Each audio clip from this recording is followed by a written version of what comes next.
All right, this is what you need to know number 2. It's a review of all of the topics we have covered this year in 8th grade. And many of these topics you're going to see again in 9th grade. So this is really a great way to prepare yourself for going into 9th grade, whatever that's going to look like. So hopefully you're taking these sheets seriously. And if you come to a topic that you don't know super well, you don't remember, that you are trying to review those topics, whether you're going on Google or YouTube and looking things up, or you're reaching out to your teachers and saying, I don't really remember this topic, can you help me?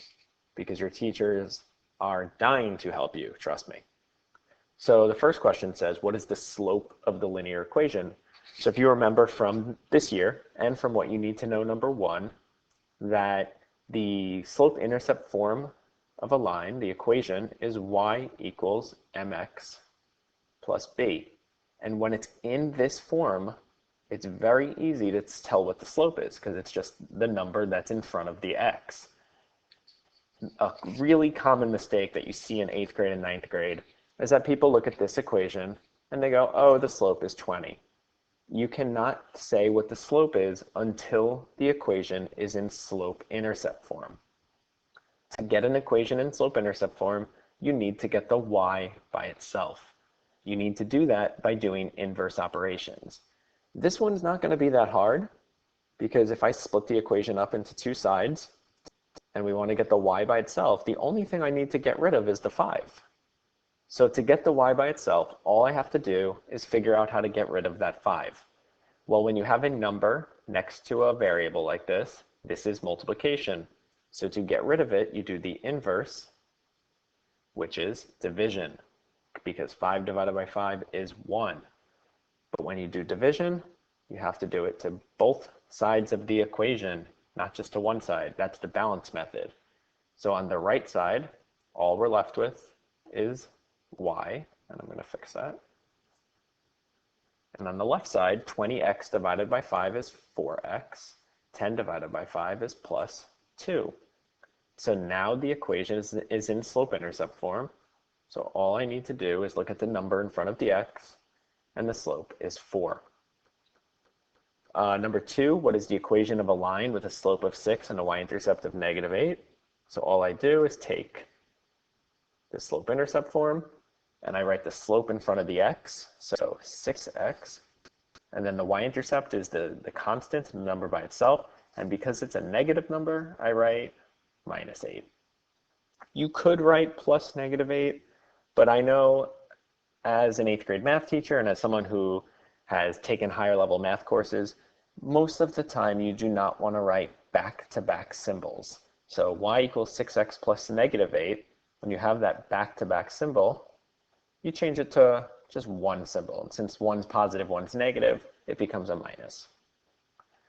Number 3, write each in standard form. If you remember, these type of numbers are called scientific notation.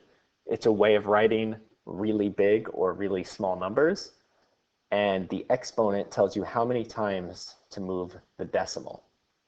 So in this one, since the exponent is negative, we are going to move the decimal to the left.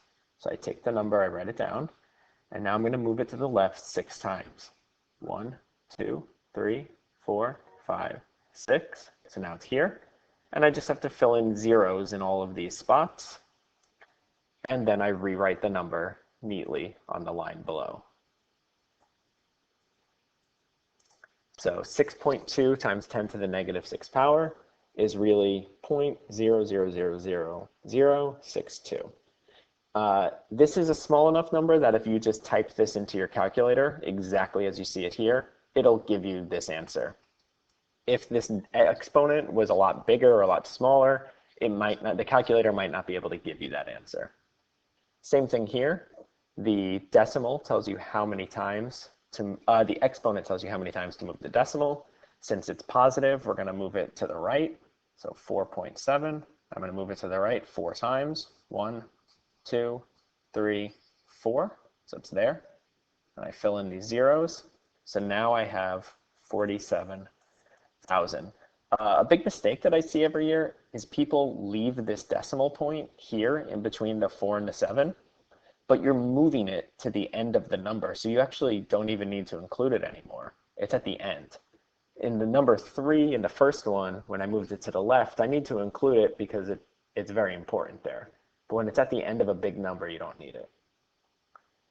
So number 4 is a division problem. You're taking two numbers in scientific notation and you are dividing them. We learned rules for how you do this. So the rule is you divide the coefficients, so 6.9 divided by 2.3, and that equals 3. Then you write down times 10, and you subtract the exponents. So -6 minus -3 is -3, so that's the new exponent. Or you can pick up your calculator, hit the fraction button, and then type this exactly in as you see it, being very careful that all the exponents are where they should be and the numbers are in the numerator and the denominator, and you hit enter and it'll give you this answer.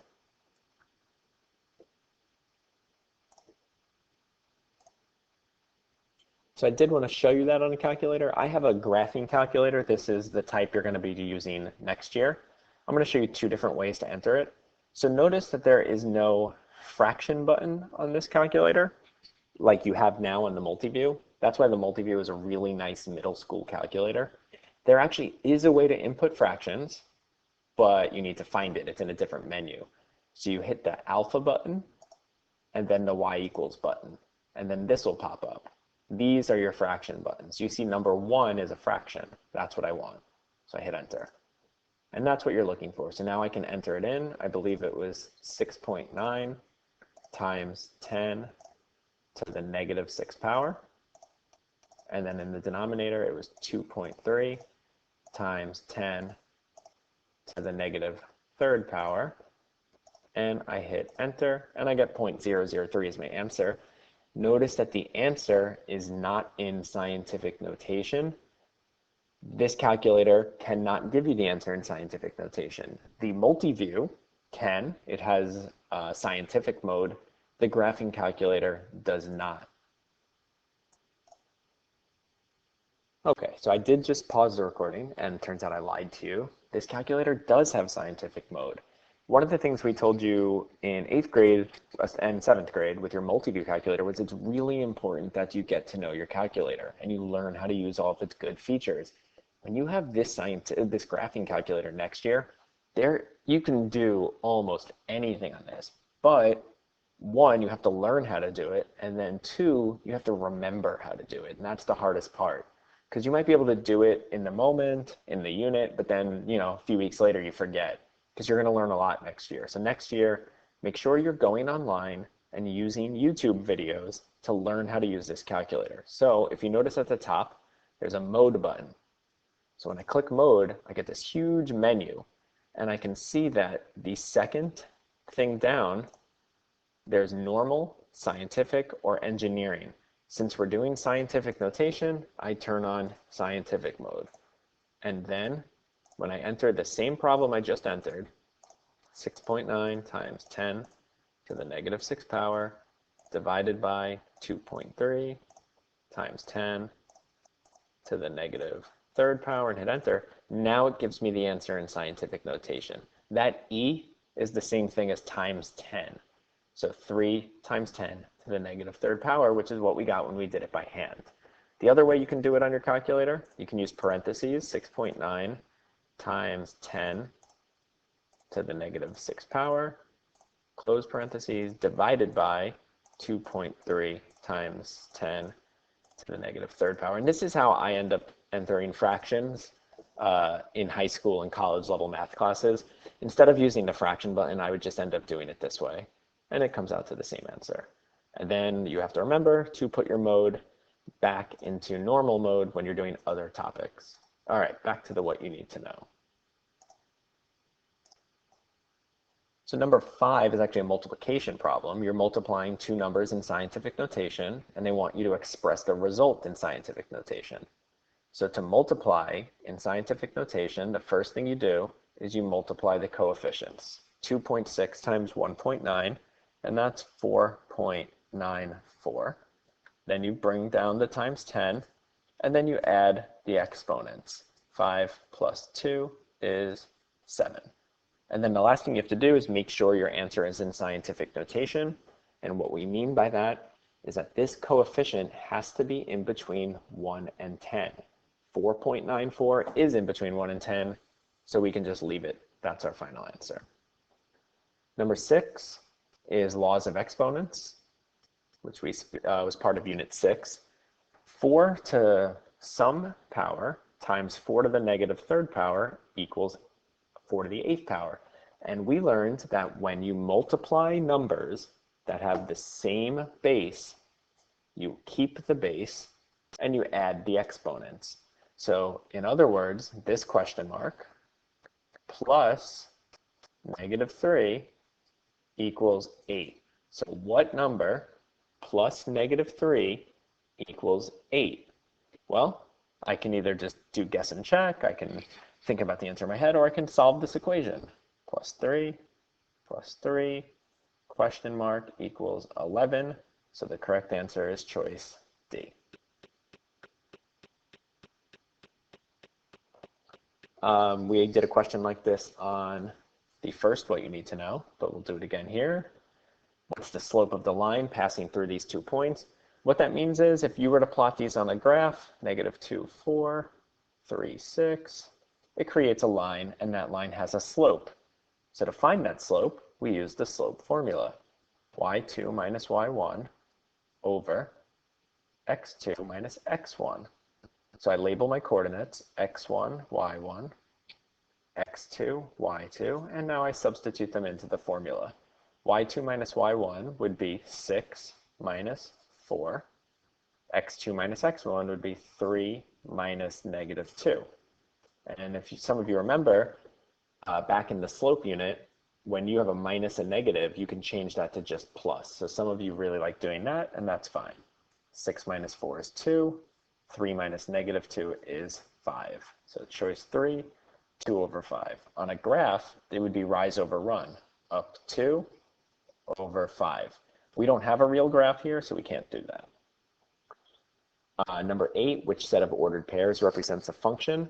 If you remember, a function is a relation where each x value only corresponds with one y value. And one of the things we learned was that the x values cannot repeat with different y values. That's what you're looking for here. Because if you have the same x value and it has different y values, then that doesn't fit the definition of a function. A function is when each x value only has one y value, so it can't have different ones.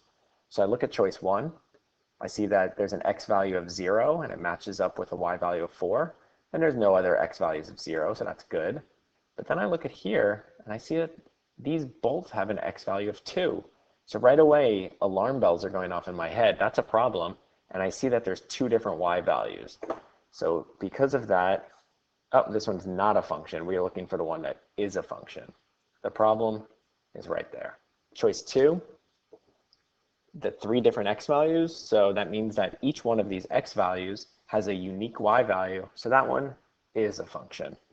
In choice 3, the x value of 6 is a problem because it has 2 different y values. And in choice 4, there's actually 2 problems. 0 has 2 different y values. It has a 4 and a 5.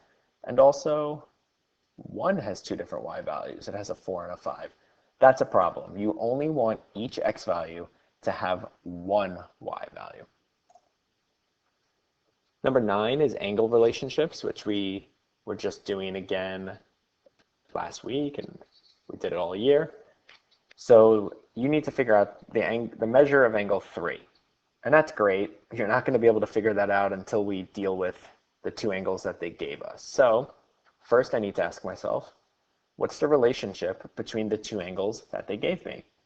Well, I notice that they're in the same position. They're both in the top right. So they are corresponding angles. And corresponding angles are congruent or equal. So once I know that these are corresponding angles, I can write an equation. I can set them equal to each other. If you remember with this type of diagram, the parallel lines cut by the transversal with these 8 special angles, there's only 2 possibilities. They're either equal to each other or they add up to 180. In this case, they are equal to each other because they are corresponding. So now I solve this equation. I minus x from both sides. 25 equals x minus 10. Then I add 10 to both sides. And I get x equals 35. That is not my final answer. That's just the first step. Once I find that x equals 35, I need to substitute that in to each of these and figure out what the measure of the angle is. 35 plus 25 is 60 degrees. 2 times 35 minus 10 is also 60 degrees. Good. Now we have to figure out what angle 3 is. Well, here's angle 3. So how can I figure out what angle 3 is if I know this angle that's across from it? Well, if you remember, angles that are across from each other are called vertical angles. And vertical angles are also congruent. So angle 3 is also 60 degrees. Number 10, which equation has infinitely many solutions? Solve to see what the solution is. So we need to just solve these 2 equations and then see which one has infinitely many. So I'm going to look at this equation on the left. Remember, before you can start doing your equation solving, you need to simplify each side, meaning if there's a distributive property, do the distributive property. If there's combining like terms, do that. So first I'm going to do the distributive property, and I get 6x plus 30 equals 6x plus 30. And since both sides are exactly the same, I can stop there and write that there are infinitely many solutions. What does that mean? That means that I can replace this x in the original equation with any number. And you can try it. Pick up your calculator, think of any number you want, and substitute it in, and the 2 sides of the equation will come out equal. And you can do that with any number because there are infinitely many solutions. This isn't even an equation because there's no equal sign. That might be a typo. This is an expression, so all we can do is simplify it. But we should do that anyway to practice. So let's combine like terms. 5x plus 2x is 7x. Negative 10 minus 15 is negative 25. Number 11, which is the last question, wants to know the measure of angle BOC. So I just want to trace that so I can see what angle they're talking about. So I start at B, and I go BOC. So they are looking for what the measure of that is. So that's what we're going to try to figure out. So I look at the diagram and I see that they gave me 2 angles. So the first thing I need to do is figure out what the relationship between those 2 angles are. Are they equal? Do they add up to 90? Do they add up to 180? Well, I noticed that if I draw the little angle marks, which is what I told you guys to do back in the red zone, I draw it on both of them. What shape does that make? It makes a semicircle. And the bottom of that semicircle makes a straight line. What do we know about straight lines and semicircles? They both are 180 degrees. So we know that 20x plus 25x equals 180. Combine like terms, 45x equals 180. Divide both sides by 45. X equals 4. Notice that's choice A. They love to make choice A the trick answer. That's not what we're looking for. Remember, we are looking for angle BOC, which is this angle right here. So I need to substitute into the 25x. So 25x, I replace the x with 4 because I already solved that equation, and I get that it is 100 degrees. If I want to make sure that I solved everything correctly, I should substitute into the other angle as well. 20x, 20 times 4 is 80, and I know that's good because 80 plus 100 is 180, which is what we want it to be. So I hope this helps. Remember, you're going to see these topics again.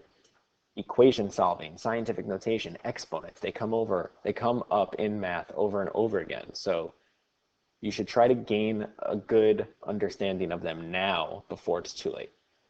Good luck with everything. Hope everyone is staying safe and sane and active and doing your math. Have a good day.